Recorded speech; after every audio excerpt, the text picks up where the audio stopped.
તલાક માટે એપ્લાય કરે તો એનો અપ્રૂવ થઈ ગયું, એનો મેસેજ આવી ગયો એનો મેસેજ આવી ગયો. આજે જે તલાક માટે આપણે ગુજરાતી એનો કહેવાય, આજે આપણે જે તલાક માટે એપ્લાય કરી તો એનો મેસેજ આવી ગયો, કરી હતી ને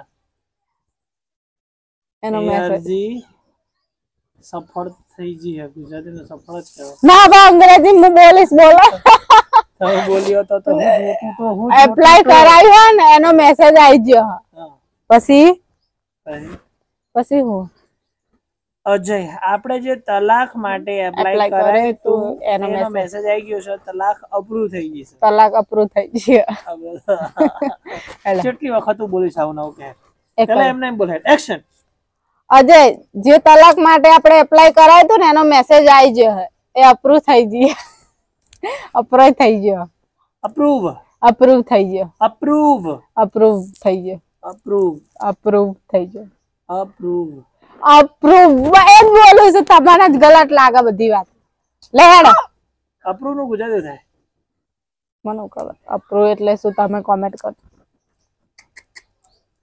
અપ્રૂવ નું ગુજરાતી મને આવડતું હતું યાર. આઈ થિંક કહેવાય ને મંજૂર થઈ જશે. આપણે જે તલાક એપ્લાય કરાવી હતી ને તલાક મંજૂર થઈ જશે, પણ ખાલી એક શરત હે. બસ એટલું જ બોલો. Ready action. હજી જે આપણે તલાક ઓલે એપ્લાય કરાવ્યું હતું ને એ મંજૂર થઈ ગયું છે, પણ ખાલી એક શરત. રેડી ને એવું બોલો.